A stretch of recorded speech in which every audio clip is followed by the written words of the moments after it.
저의 모친이 중3 때 돌아가셨는데요. 제가 어렸을 때부터 폐결핵을 앓으셨습니다.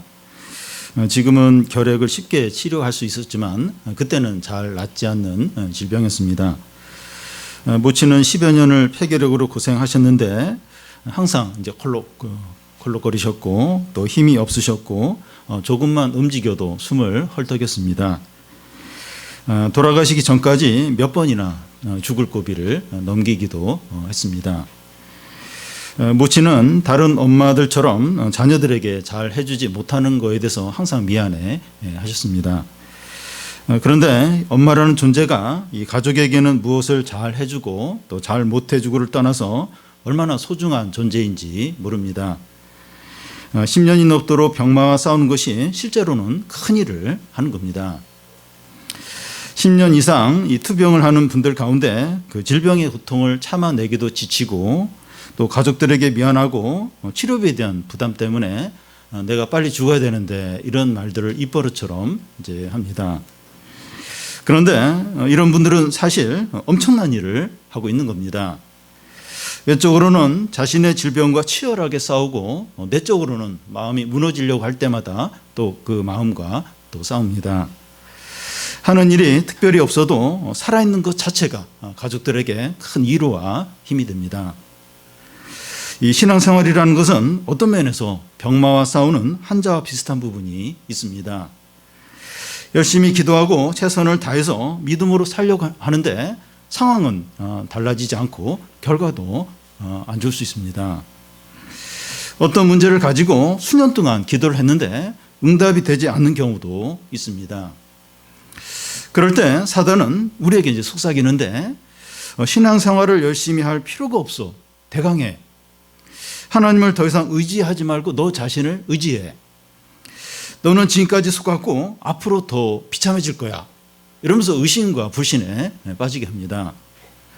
많은 성도들이 사단의 이런 속삭임에 넘어가고 있습니다. 교회를 빠지지 않더라도 더 이상 뜨거움이나 기쁨이나 은혜가 없이 신앙생활을 하는 겁니다. 사단이 큰 승리를 거두는 거죠. 우리는 에베소 말씀을 통해서 사단이 존재할 뿐만 아니라 우는 사자처럼 삼킬 자를 찾고 있다는 것을 다시 이렇게 깨닫고 있습니다. 우리는 그런 사단과 싸우기 위해서 하나님의 전신갑주를 입어야 합니다. 진리의 허리띠를 띠고 의의 흉배를 붙이고 복음의 신을 신고 믿음의 방패를 들고 구원의 투구를 쓰고 성령의 검 하나님의 말씀을 가져야 합니다.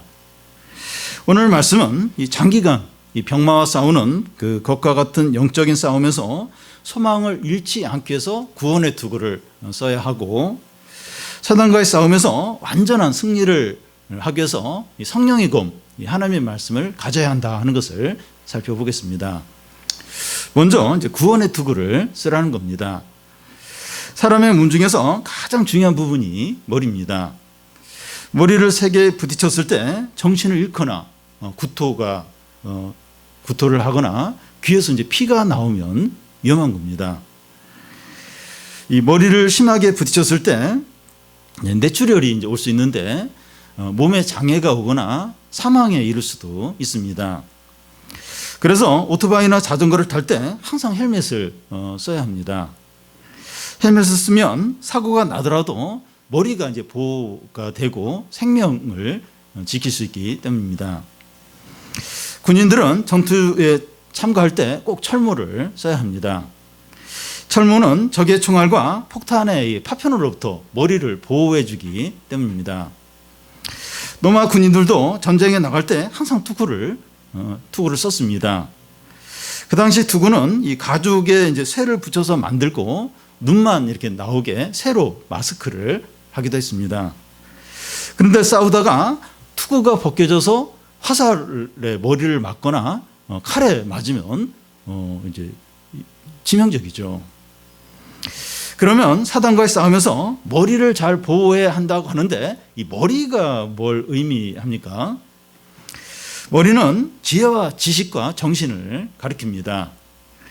앞에서 우리는 이 감정과 느낌과 기분을 보호하기 위해서 의의 흉배를 붙여야 된다 이렇게 했는데 여기서는 지혜와 지식과 정신을 보호하기 위해서 이 구원의 투구를 써야 한다는 겁니다. 그러면 이 어떤 투구를 써야 합니까? 10절에 보면 이 구원의 이제 투구입니다.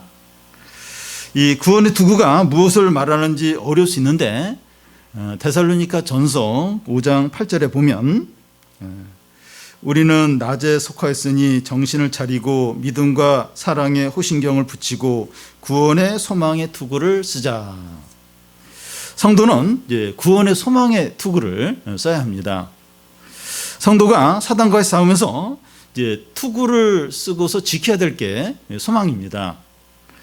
바울은 이제 고린도전서 13장에서 성도에게 가장 중요한 거 세 가지, 믿음, 소망, 사랑을 이해하게 했는데 이 세 가지는 항상 있다고 했습니다. 여러분, 인생에서 소망이 왜 중요합니까? 사람이 살면서 이제 소망이 있냐 없냐, 소망이 왜 중요합니까? 10년 전 그 칠레 산호세 탄광에서 이 지하 700m에 33명의 광부가 이제 갇히는 일이 있었는데 그들은 69일 만에 기적적으로 구조가 되었습니다. 외부와 계속 연락을 주고 받으면서 이제 구조가 된다 이런 이야기를 계속 이제 전해 들으면서 소망을 잃지 않았기 때문입니다. 이 코로나 환자 중에 104세 이제 할머니가 있었는데 그분이 이제 완치가 돼서 퇴원했어요. 사실 이제 이렇게 이분이 코로나 걸렸을 때 가족들이나 이제 의사들은 어려울 거다. 그러면서 이 장례 준비를 아마 하지 않았을까 싶습니다. 근데 이 할머니는 완치될 수 있다. 이런 소망을 가졌기 때문에 이제 완치가 되었습니다. 요즘 취업이 어려우니까 이제 창업을 하는 이제 그 청년들이 늘고 있는데 절대로 쉽지 않습니다. 금년 들면서 20대 청년들의 우울증이 급증을 했다고 해요. 이제 20대는 이제 경제적인 자립을 이제 준비해야 될 텐데 기회조차 없는 거예요. 너무 이제 이렇게 스트레스 받고 그래서 우울증이 이제 찾아오는 겁니다. 어떤 청년은 이제 귀농해서 IT를 접목해서 농산물을 키우는 이제 그런 일을 시작을 했는데 자꾸 실패를 하는 거예요. 그래서 뭐 주위에서도 그냥 포기해라 이러는데 계속 이제 해서 이제 이게 이제 성공해서 이제 매출을 수억 원씩 이제 올리고 있습니다. 그러니까 소망을 안 잃어버린 거죠. 하면 된다. 그런 소망을 잃지 않았기 때문에 이렇게 된 겁니다. 똑같은 어려운 상황이 있더라도 소망이 있는 사람과 없는 사람은 너무 큰 차이가 있습니다. 그러면 성도에게 소망이 왜 필요합니까? 성도에게도 이제 소망이 이제 중요한데 왜 성도에게 이 소망이 중요합니까? 우리가 믿고 기도한 대로 봐도 응답되지 않고 상황이 달라지지 않기 때문입니다. 그런데 하나님은 얼마든지 우리의 기도에 당장이라도 응답을 하실 수 있죠. 근데 실제로는 뭐 응답이 너무 안 돼요. 상황도 쉽게 안 바뀝니다. 그러니까 더 안 보여요. 이게 신앙의 세계는 더 이제 안 보이니까 힘들죠. 근데 하나님은 당장이라도 응답을 이제 하실 수 있습니다. 엘리야가 기도하니까 바로 하늘에서 불이 내려온 것처럼 즉시 응답할 수 있습니다. 그런데 하나님이 우리에게 바로 응답하시지 않는 이유는 기다리는 과정을 통해서 우리가 연단받고 변화되고 거룩해지기 때문입니다. 자판기식으로 바로바로 응답이 되면 우리가 변화될 기회가 없습니다. 우리가 인내하고 기다리면서 우리에게 소중하고 귀한 것들이 만들어지게 되죠. 포도주가 지하 창고에서 수년이 묵으면서 이제 최고급 이제 최상품이 되는 것처럼 성도는 인내하고 기다리면서 보물이 되어갑니다. 하나님 나라 비유 중에 이 자라는 씨 비유를 보면 이제 농부가 이제 밭에 씨를 뿌리면 바로 추수를 할 수 있는 것이 아니라 씨에서 싹이 나오고 싹이 자라면서 이삭이 나오고 이삭이 충실한 곡식이 되어서 그때서야 이제 추수를 하게 됩니다. 하나님 나라는 시간이 걸려요. 시간이 걸립니다. 오늘날은 인스턴트 시대이기 때문에 공장에서 뭐 하루 만에 뭐 수만 개의 이제 제품들이 이제 나옵니다. 그런데 신앙은 시간이 오래 걸려요. 이제 기다려야 됩니다. 그래서 신앙생활의 90%는 인내하고 기다리는 거라고 할 수가 있습니다. 그러니까 소망이 필요한 거예요. 이게 기다려야 돼. 한 기다려야 돼. 그러니까 소망이 필요한 겁니다. 열심히 공부를 해도 성적이 바로 올라가지 않고 또 취업도 많이 기다려야 되고 열심히 한다고 사업이 금방 잘 되는 것이 아니고 치료를 받아도 질병이 바로 낫는 것이 아닙니다. 막 기도를 하고 막 그렇게 사업도 하고 또 막 공부도 하고 이런데 바로바로 결과가 나오는 게 아닙니다. 그런데 이런 상황 가운데서 우리가 그냥 주저앉아 있는 것이 아니라 소망 가운데 인내를 해야 되죠. 그러니까 우리는 이제 막 그렇게 열심히도 하고 뭐 기도도 하니까 더 빨리 될 줄로 기대를 하는데 안 그런 거예요. 그러니까 이 소망 가운데 인내를 계속 이렇게 하면서 노력을 하면서 인내를 해야 됩니다. 그런데 이럴 때 사단은 우리를 이제 공격하고 유혹을 합니다. 하나님이 너에게 해준 것이 무엇이냐? 그동안 잘된 것이 있니? 신앙이 없는 사람은 다 잘 되는데 너는 지금 뭐냐? 신앙생활을 적당히 해. 하나님 너에게 관심이 없어. 이제는 너의 살 길을 스스로 찾아가도록 해. 훨씬 나을 거야. 훨씬. 네가 뭐 기도하고 하나님 인도받는다고 이런데 네가 그냥 그런 거 하지 않고 이렇게 네 능력을 의지해서 네 방법대로 하면 훨씬 더 나을 거야. 이러면서 자꾸 이렇게 충동질을 자꾸 유혹을 합니다. 그러니까 이게 빨리빨리 되면 이제 괜찮은데 안 돼요. 그러니까 이제 자꾸 사단이 이제 이런 식으로 이제 유혹을 하고 시험을 하는 거죠. 사단은 어떻게 해서든지 우리를 좌절시키게 하고 신앙에서 멀어지게 만들고 침체에 빠지게 합니다. 많은 믿는 자들이 사단은 이런 충동질에 넘어갑니다. 이게 인내하고 막 기다려야 되는데 힘든 거예요. 사단은 계속 충동질하고 많이 넘어가요. 많이 넘어갑니다. 그래서 우리에게 필요한 게 소망입니다. 소망. 그러니까 믿지 않는 사람들도 이 삶을 살면서 소망이 필요한데 우리 믿는 사람 더더욱, 왜냐하면 안 보이는 하나님, 안 보이는 이걸 바라보니까 더더욱 소망이 필요합니다. 소망이 약해지면 사단의 유혹에 넘어가기 쉬워요. 바로 사단이 치고 들어옵니다. 그래, 그렇지. 내가 뭐라 그랬어. 이러면서 바로 막 유혹을 하고 넘어가게 되는 거죠. 이 소망이라고 해서 뭐 이게 다 이제 같은 소망이 아닙니다.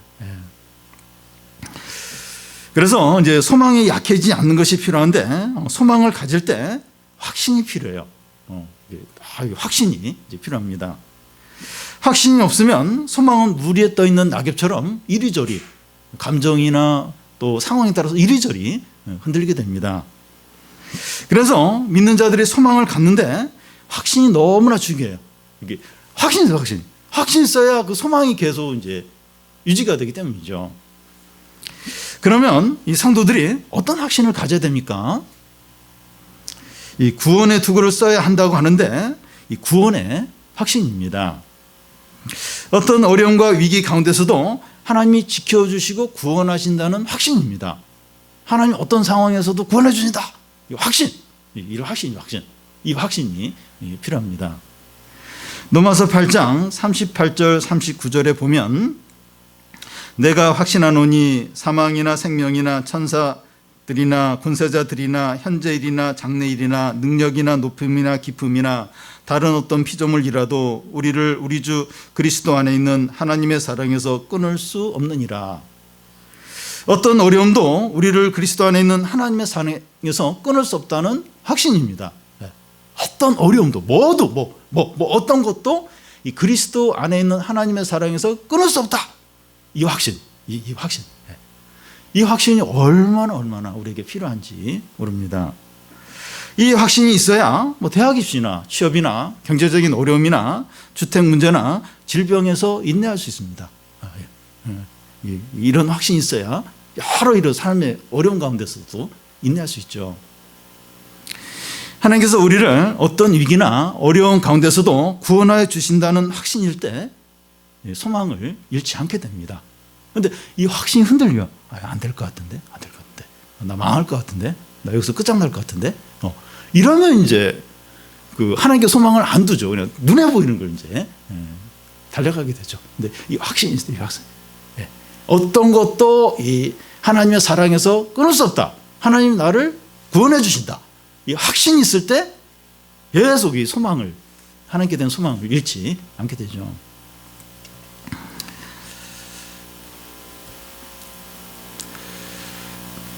또 우리에게 그 어떤 확신이 이제 있습니까?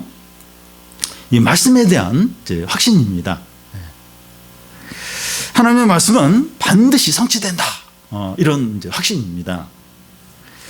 예수님은 이 하나님의 말씀에 대해서 천지가 없어지기 전에는 율법의 1.1획도 결코 없어지지 않고 다 이루어진다 하셨습니다. 하늘과 땅이 없어지더라도 하나님의 말씀은 반드시 성취가 됩니다. 베드로는 하나님의 말씀에 대해서 베드로전서 1장 24절 25절에 뭐라고 이제 말하는가 하면, 모든 육체는 풀과 같고 모든 영광은 풀의 꽃과 같으니 풀은 마르고 꽃은 떨어지되 오직 주의 말씀은 세세토록 있다는 겁니다. 세상의 모든 영광과 자랑과 권세들은 때가 되면 사라지지만 하나님 말씀 반드시 성취됩니다. 우리가 듣고 읽는 하나님의 말씀이 이러합니다. 우리는 자기 재능이나 재산이나 직장을 의지하는 것이 아니라 이 하나님의 말씀을 의지해야 됩니다. 우리의 확신은 이 눈에 보이는 것에 있지 않고 영원토록 변함없는 하나님의 말씀에 있습니다. 여러분, 이 신앙생활하는데 제일 문제가 되는 게 눈에 보이는 게 아니에요. 눈에 보이는 게 아니라 눈에 보이지 않는 이 확신이 있느냐. 많은 청소년들과 청년과 장년들이 자꾸 흔들려요. 자꾸 신앙이 약해집니다. 자꾸 유혹에 빠져요.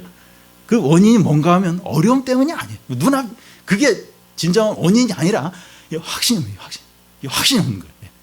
이 그리스도 안에 있는 하나님의 사랑에 대한 확신, 이 하나님의 말씀에 대한 확신. 하나님의 말씀은 반드시 이루어진다. 반드시 이루어진다. 이 확신이 약한 거예요. 그러니까 막 자꾸 헤매는 겁니다. 자꾸 방황을 하는 거예요. 자꾸 유혹에 빠지게 되는 겁니다. 이 그리스도 안에 있는 하나님의 사랑에 대한 확신, 하나님의 구원에 대한 확신, 이 말씀에 대한 확신, 이게 얼마나 중요한지 모릅니다. 그래서 이 구원의 소망의 투구를 쓰라는 겁니다. 잠시라도 이 구원의 투구를 벗고 있으면 하나님의 말씀에 대한 확신이 약해져요. 약해지면서 소망이 사라지게 돼요. 만약 현재 우리가 낙심하고 불안해하고 이 두려움에 빠져 있다면 이 구원의 투구를 쓰고 있는지 한번 확인해 보시죠. 한번 머리를 만져요. 내가 구원의 투구를 쓰고 있는가? 안 만져지죠. 근데 나에게 내 머릿속에, 내 마음속에 이 확신이 있는지, 확신이, 이 하나님 말씀에 대한 확신이 있는지, 그리고 하나님의 이 사랑에 대한 확신이 있는지 한번 이렇게 머리를 맞아요. 내 머릿속에, 내 마음속에 지금 구원의 투구를 쓰고 있는지, 이 말씀에 대한 확신이 있는지. 이 확신이 없으면, 이 구원의 투구를 안 쓰고 있으면 불안과 의심과 두려움 가운데 빠지게 됩니다. 침체에 안 빠질 수가 없어요. 왜냐하면 상황은 어려워요. 어려운데 그 보이지 않는 하나님에 대한 확신이 없으면 침체에 빠지고 두려움에 빠지게 되죠. 휘둘리게 돼요. 휘둘리지 않을 수가 없죠. 우리가 구원의 투구를 쓰고 확신 가운데 소망을 가지면 사단의 모든 유혹과 두려움을, 또 충동질을 이길 수 있습니다. 어떤 어려움과 고통이 있더라도 끝까지 견디고 이기게 됩니다. 이 확신이 있으면 다 이겨요. 다. 이 주님에 대한 이 확신이 있으면 다 이깁니다.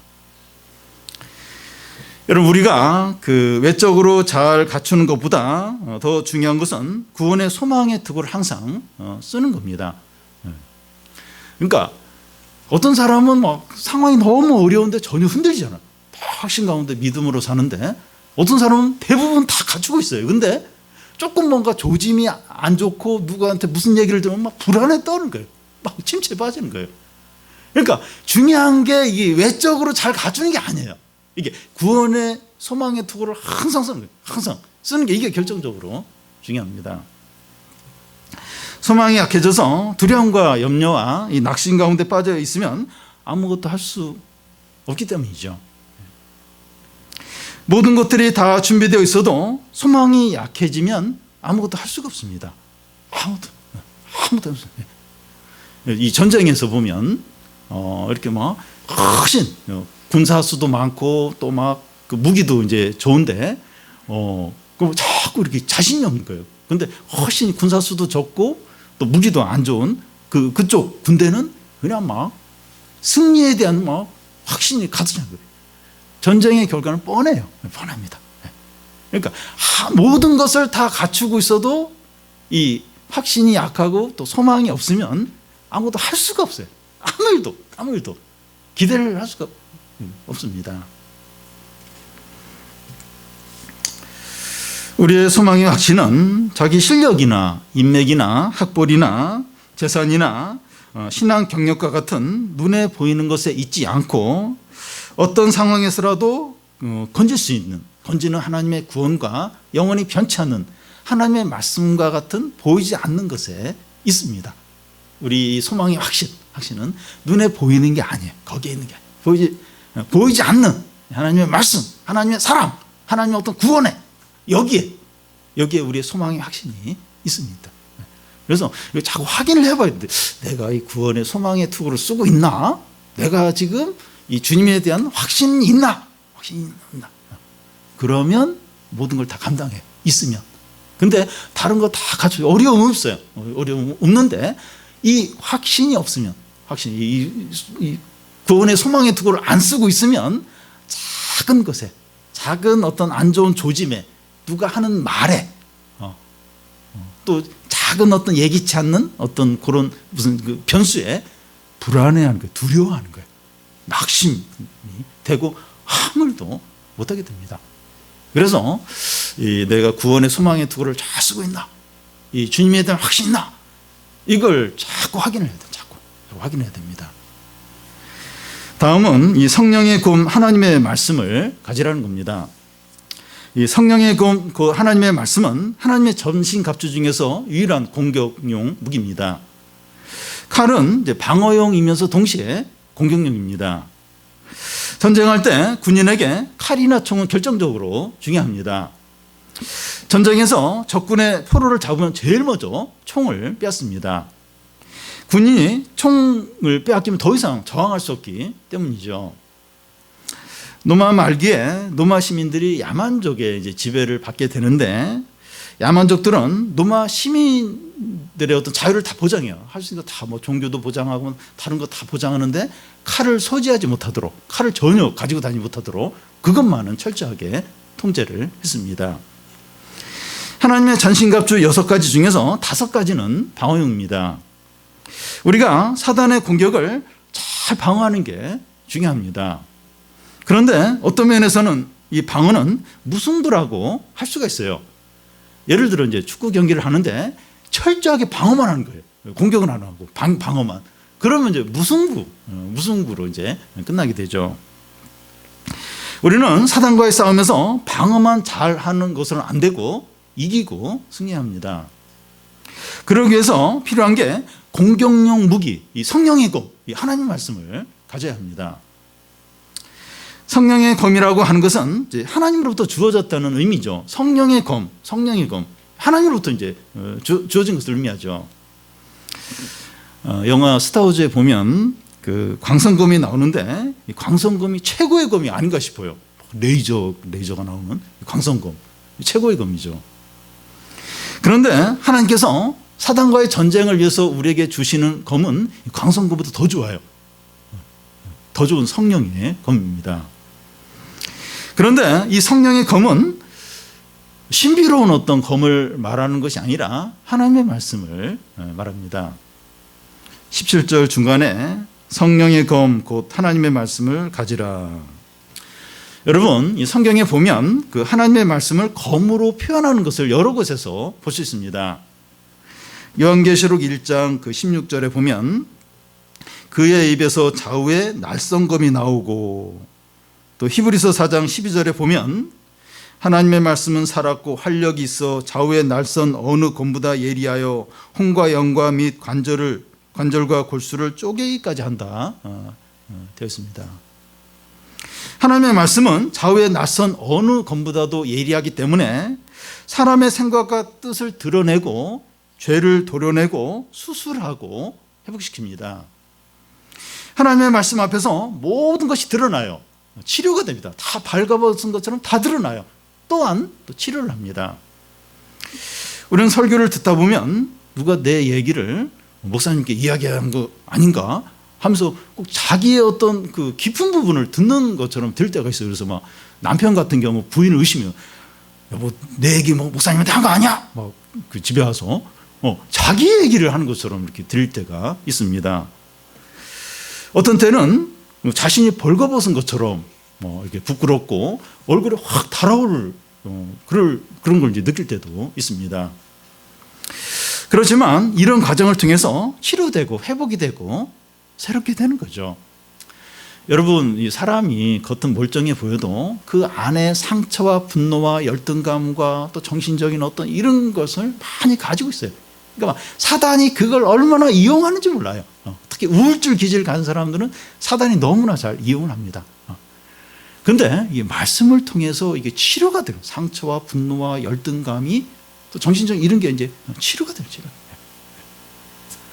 어떤 분은 이제 1년 동안 그냥 말씀만 들었다는 게 아무것도 안 하고 봉사도 안 하고 근데 많이 치료되고 회복이 되었다고 그렇게 고백하는 분이 있습니다. 말씀이 너무 예리해요. 말씀이 예리해요. 다 드러내고 막 수술하고 또 회복시키고 새롭게 하고 그래서 이게 이 말씀이 얼마나 우리에게 필요하죠. 우리 각자 우리 개인에게 얼마나 필요한지 모릅니다. 그러면 이 성령의 금 하나님의 말씀이라고 했는데 성령과 말씀의 관계가 어떠합니까? 기본 관계가 있죠. 어떤 관계가 있습니까? 성경 말씀은 이 성령의 감동으로 쓰여졌습니다. 그래서 성경을 이해하고 해석하고 적용하는데 성령의 도움이 절대적으로 필요합니다. 예수께서 죽으시기 전에 제자들에게 무슨 말씀을 하시는가 하면 보혜사 성령이 너희에게 올 것인데 그가 너희를 진리 가운데로 인도할 것이라고 했습니다. 성령이 하시는 주된 일이 사람들이 성령의 말씀을 깨닫고 적용하도록 하는 겁니다. 박사나 지식인들이 성경을 읽지만 전혀 이해를 하지 못하는 경우가 있습니다. 그런데 청소년들이 이해를 해요. 이해를 하고 이 초등학교도 나오지 않는 그 노인들이 은혜를 받습니다. 말씀을 듣고 은혜를 받아요. 왜냐하면 성경 말씀은 성령을 통해서 깨닫게 되기 때문입니다. 그리고 성령이 함께해야 말씀에 능력이 있어요. 말씀에 파워가 있습니다. 사도행전에 보면 베드로가 성령 충만한 가운데 설교를 하는데 3,000명이 회개하고 예수 믿고 세례를 받습니다. 성령이 함께할 때 말씀에 능력이 있어요. 말씀에 능력이 있습니다. 청교도 시대에 목사에 대한 가장 심각한 용이 성령 목사가 되라. 이것보다 더 심한 욕이 없습니다. 그러니까 이게 말씀을 전하는데 아무 능력이 없다면 이게 아무것도 아니죠. 성령이 그렇게 결정적인 역할을 합니다. 그리고 성령이 사람의 마음을 열어주어야 말씀을 믿고 깨닫게 됩니다. 대표적인 예가 바울이 빌립보 지역에 처음 갔을 때 기도하러 해변가에 갔다가 여인들이 모여 있는 것을 보고 말씀을 이렇게 전했는데 그 중에 자주장사 누디아가 있었습니다. 사도행전에 보면 성령이 누디아의 마음을 열어 바울의 말씀을 믿었더라 이렇게 되어 있습니다. 성령께서 사람의 마음을 열어주셔야 말씀을 믿을 수 있습니다. 우리는 성령의 말씀을 따로 떼어놓지 않도록 해야 합니다. 성령 충만해야 하나님 말씀이 우리 안에 살아있고 능력이 있습니다. 사단과의 싸움에서 성령 충만해야만 말씀으로 사단을 이길 수 있습니다. 그러니까 내가 말씀은 읽고 들었는데 왜 나에게 은혜가 없을까? 왜 힘이 안 쓸까? 왜 기쁨이 없을까? 성령이 안 계시기 때문에 그럴 수 있어요. 성령이 이렇게 약하기 때문에. 그래서 이렇게 성령 충만을 구해야 돼요. 이렇게 말씀과 함께 이렇게 성령을 구하면서 이 말씀을 깨닫게 해달라고, 나에게 힘이 되게 해달라고, 나에게 적용이 되게 해달라고, 그렇게 함께 성령 충만을 구해야 됩니다. 그러면 그 성령의 검인 하나님의 말씀을 가지고 어떻게 사단의 공격을 이길 수 있습니까? 예수께서 좋은 본을 보여주셨습니다. 예수님이 광야에서 이제 40일 굶주리셨을 때 사단이 3번 이제 시험을 하게 됩니다. 예수께서 이제 이렇게 굶주리셨을 때 사단은 이 돌로 떡덩이를 되게 해서 먹으라고 했습니다. 그래서 예수님은 사람이 떡으로 살 것이 아니라 하나님의 말씀으로 산다고 대답을 했습니다. 그래서 사단은 다시 예수님을 높은 그 성전 꼭대기로 데리고 올라가서 내가 하나님의 아들이 것은 뛰어내리라. 시편의 말씀에 내가 땅에 내 발이 땅에 닿기 전에 구해줄 거다 이렇게 말씀했다는 겁니다. 그래서 예수님은 주 너희 하나님을 시험하지 말라고 했습니다. 마지막으로 사단은 예수님을 지극히 높은 산에 데려가서 천하만국의 영광을 다 보여주면서 나한테 절하면 이걸 다 주겠다고 그렇게 말합니다. 그러자 예수님은 사단아 물러가라. 주 너희 하나님을 경배하고 그만 섬기라고 했습니다. 그러자 사단이 패배해서 물러갑니다. 예수께서 대답하신 3번의 말씀은 모두 구약성경의 말씀을 인용을 한 것입니다. 예수님은 말씀으로 사단을 이기셨습니다. 여러분, 교회가 하나님의 말씀을 붙들지 않으면 영적으로 깊은 어둠에 빠지게 됩니다. 중세 가톨릭 교회가 1000년 동안 영적인 깊은 어둠에 빠져 있었는데 그 이유가 성경이 라틴어로만 되어 있는 거예요. 사제들만 이제 이 성경을 알고 일반 사람들은 이 성경을 모르는 겁니다. 그러니까 유럽 전체가 어두웠어요. 뭐 과학, 정치, 경제, 교육 모든 부분이 영적 어둠에 빠져 있었고 미신과 어떤 두려움 가운데 가득해 있었고 그 각 사람들의 어떤 삶도 너무나 어두운 거예요. 너무나 미신에 빠져 있고 불행하고 절망 가운데 그렇게 있었습니다. 그러니까 이 성경이 하나님 말씀이 딱 닫혀 있으니까 깊은 영적인 어두움 가운데 유럽 전체가 온 세계가 각자의 삶이 다 어둡고 불행하고 미신 가운데 빠져 있었던 거죠. 그러니까 종교개혁이 뭔가 하면 성경으로 돌아가자 하면서 종교개혁자들이 영어와 독일어로 이제 막 성경을 번역한 거예요. 그러니까 사람들이 막 성경을 읽는 겁니다. 그러면서 이제 이게 모든 게 회복이 되죠. 우리나라 경우도 보면 그 1900년대 초에 이제 선교사들이 들어오면서 이제 학교도 세우고 병원도 세우고 그러면서 사회 전체가 밝아졌어요.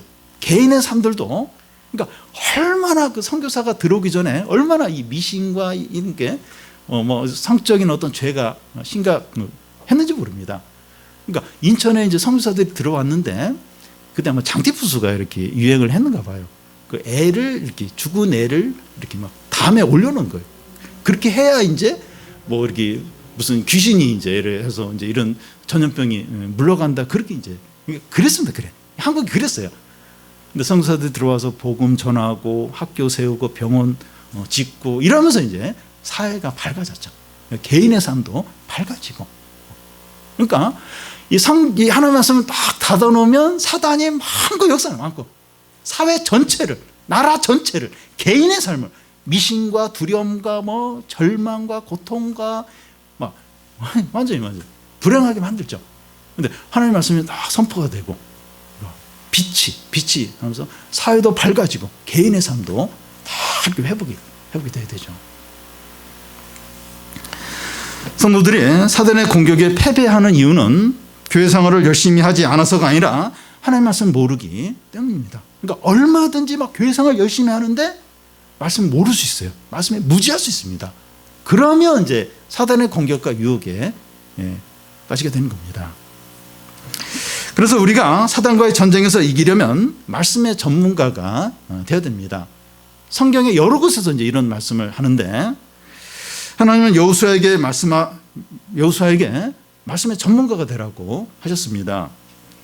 율법책을 내 입에서 떠나게 하지 말고 주야로 묵상하여 그 안에 있는 것을 다 지켜 행하라고 했습니다. 그러면 내가 가는 모든 길이 형통하리라 했습니다. 다윗이 위대한 신앙의 인물이 될 수 있었던 것은 항상 말씀을 묵상했기 때문입니다. 여기서 이 말씀의 전문가가 되라고 하는 것은 말씀을 지적으로 많이 알아라. 뭐 신학생 수준, 뭐 그런 수준으로 말씀을 막 팔아 뭐 그런 의미가 아닙니다. 말씀을 항상 가까이 하고 말씀을 묵상하고 말씀대로 살라는 겁니다. 우리는 핸드폰을 보는데 많은 시간을 보내면서 핸드폰 안에도 다 있잖아요. 이 말씀 다 이렇게 그 앱을 깔아서 이제 말씀이 다 있는데 그 말씀은 볼 시간이 없다고 하지 않아야 됩니다. 사실 이제 마음이 문제죠. 마음이 있으면 아무리 시간이 없어도 막 시간을 쪼개서라도 봐요. 그래서 확인하고 싶은 거 확인하고 볼 거 다 봅니다. 마음이 문제예요. 마음 문제입니다. 그럼 우리가 어떻게 말씀의 전문가가 될 수 있습니까? 이게 너무나 중요해요. 이 말씀이 이제 이렇게 밝혀져야 사회도 밝아지고 개인의 삶도 이렇게 소망이 있고 모든 게 회복이 되고, 그래서 우리가 이 말씀의 사람이 돼야 돼요. 이게 너무나 필요해요. 너무나 필요합니다. 어떻게 하면 우리가 이게 말씀의 사람이 될 수 있습니까? 첫째는 시간을 내야 됩니다. 우선순위를 정하는 거예요. 할 거 다 하고 마지막에 하려고 하면 결국 못합니다. 우리가 뭐 다 이런 경험이 있잖아요. 하고선 다른 거 하고 그거 해야지. 못해요. 못하게 됩니다. 말씀 묵상하는 것을 최우선순위에 두지 않으면 결국 밀리게 됩니다. 우리가 뭐 한두 번 이거 경험합니까? 말씀 묵상이 중요하다면 시간을 내야 돼요. 제일 우선순위에 두어야 합니다. 부인들 같은 경우 이제 세탁기 애 학교 보내고 세탁기 돌리고 그다음에 청소하고 그러고 나서 이제 말씀 묵상해야지. 못해요. 뭐 이렇게 하다 보면 이렇게 뭐 졸려서 잠깐 자다 보면 애 또 오고 그럼 애 뭐 차려주고 그러면 또 뭐 전화 오고 나가보고 그러면 뭐 이게 대부분 그래 대부분. 이게 제일 첫 번째로 하지 않으면 결국 못하게 됩니다. 두 번째는 말씀을 자주 적용하는 사람이 결국 말씀의 사람이 된다는 겁니다. 말씀을 듣고 읽지만 적용해서 살지 않으면 결국 말씀이 멀어집니다. 말씀이 별로 이제 가까이 하지 않게 됩니다. 예수님의 달란트 비유에서 한 달란트 받은 자는 장사하지 않고 그걸 이렇게 싸서 땅속에 묻어두게 됩니다. 주인이 돌아왔을 때 그 종에게 악하고 게으른 종아 책망하면서 그 달란트를 빼앗아서 10달란트 남긴 종에게 주어버립니다. 이 달란트를 가지고 장사하는 것이 말씀을 적용해서 사는 것에 이제 해당이 되는데요. 그러면서 주인은 무슨 말을 하는가 하면 가진 자는 더 갖고 없는 자는 있는 것까지 빼앗긴다고 말씀합니다. 그러니까 하나님 나라에서 빈익빈 부익부죠. 자꾸 말씀을 적용해서 사는 자는 하나님의 축복을 풍성하게 누리게 되지만 말씀을 적용하지 않는 자는 갖고 있는 작은 축복까지 빼앗기게 됩니다. 세 번째로 이 고난 가운데 있는 성도가 말씀의 사람이 될 수 있습니다. 대표적인 예가 요셉이죠. 여러분 고난 가운데 있으면 자기 자신이나 상황이나 주위 사람들을 의지할 수가 없어요. 그러니까 진짜 큰 어려움이 닥치면 진짜 의지할 게 아무것도 없어요. 도움을 청할 사람도 없고 아무것도 의지할 게 없게 됩니다. 그럴 때 자기가 살기 위해서라도 말씀을 붙들 수밖에 없어요. 말씀밖에 없는 말씀을. 의지할 사람도 없고 의지할 뭐 힘도 없고 알고 있는 들은 말씀밖에 없어요. 말씀밖에 의지할 수가 없습니다. 그때 말씀이 얼마나 능력 있고 살아있는지 경험을 하게 됩니다. 그러니까 뭐 의지할 사람도 많고 가진 것도 많고 뭐 어려움도 뭐 작고 이러면 말씀을 의지할 기회가 없어요. 그런데 진짜 큰 어려움 도움을 청할 사람도 없고 의지할 것도 없고 그때 이제 어쩔 수 없이 어떤 면에서 이제 말씀을 의지하게 되는데 그때 말씀이 얼마나 살아있고 능력 있고 영광스러운가 하는 걸 느끼게 됩니다. 평안하고 안정 가운데 있으면 어려움이 없어서 좋긴 하지만 상대적으로 말씀의 능력과 영광을 경험할 기회가 없게 됩니다. 그래서 참 이게 참 어려운 부분인데 고난 없이 잘 지내는 게 좋긴 좋아요. 근데 하나님의 은혜나 이 말씀의 어떤 영광을 경험할 기회가 없는 거예요. 그래서 고난과 어려움이 막 닥치면 사실 죽을 것 같아요. 너무 힘들어요. 근데 그만큼 또 하나님을 경험하는 기회가 됩니다. 그래서 고난과 어려움이 찾아왔을 때 이 말씀의 사람이 되는 기회가 좀 시작이 되었구나, 이렇게 생각을 하고 말씀을 적응하면서 또 기도하면서 잘 감당할 필요가 있습니다.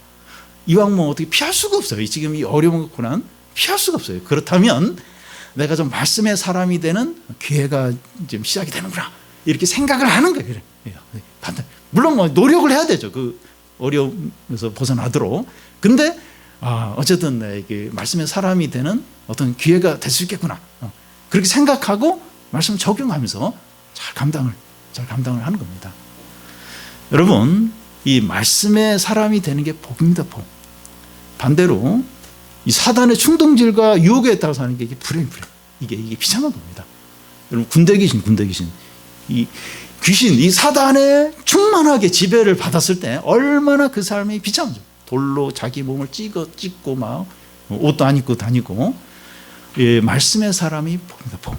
이게 최고의 복이고 행복입니다. 빛이 비쳐요. 여러분, 말씀이 이 생명과 능력의 말씀인데, 이 기쁨의 말씀인데, 이 말씀의 사람이들 얼마나 복되겠습니까? 물론 이제 욕심대로 못하죠. 그래서 막 좀 싫을 수도 있어요. 하고 싶은데 못하고, 내 마음대로 막 이렇게 자랑하고 싶은데 뭐 자랑도 못해야 되고, 절제를 해야 되고. 근데 그게 좋은 거죠. 정말. 이게 말씀의 사람이 되는 게 진짜 복입니다. 사단의 모든 공격과 유혹을 이기고 하나님 나라의 모든 축복과 은혜와 기쁨과 능력을 누리게 되는 거죠. 새롭게 되고 변화되고 회복이 되고 건강하게, 이 정신, 몸과 마음이 건강하게 되는 복이죠. 복입니다. 그래서 이렇게 이 성령의 검, 하나님의 말씀을 가지라 했는데 가져도 되고 안 가져도 되고, 이게 하나님 말씀보다도 좀 돈을 좀 많이 가지면, 현금을 좀 많이 가고, 부동산을 좀 가지면, 주식을 좀, 우량 주식 좀 많이 가지면 좋겠고, 이게 물론 뭐 그것도 좀 유익하지만, 하나님 말씀의 사람이 이게 진짜. 그래서 우선순위, 그리고 고난 가운데서, 그리고 또 말씀을 적용하고, 그래서 말씀의 사람이 되는 게 얼마나 복인지, 이거 얼마나 중요하죠. 반대로 이게 안 되면 중세 시대처럼 사회적으로 온 사회, 온 나라, 온 세계가, 개인의 삶도 너무 어두운 거예요. 너무 어둡고, 모든 악과 비리와 부패와 미신과 너무 어두운 거예요. 근데 말씀의 사람이 되면 이 얼마나 큰 축복인지 모릅니다. 우리는 지금까지 하나님의 전신갑주 6가지를 살펴봤습니다. 진리의 허리띠, 의의 흥배, 믿음의 방패, 복음의 신, 구원의 투구, 성령의 급, 하나님의 말씀입니다. 우리는 이 중에 하나라도 빼놓고 무장을 하면 안 됩니다. 주님은 우리를 이리대 가운데 보내는 양이라고 했습니다. 그러니까 우리는 너무 약해요. 죄인입니다. 그리고 세상 너무 강해요. 그리고 악합니다. 우리가 이걸 항상 인식을 해야 돼요. 이리 가운데.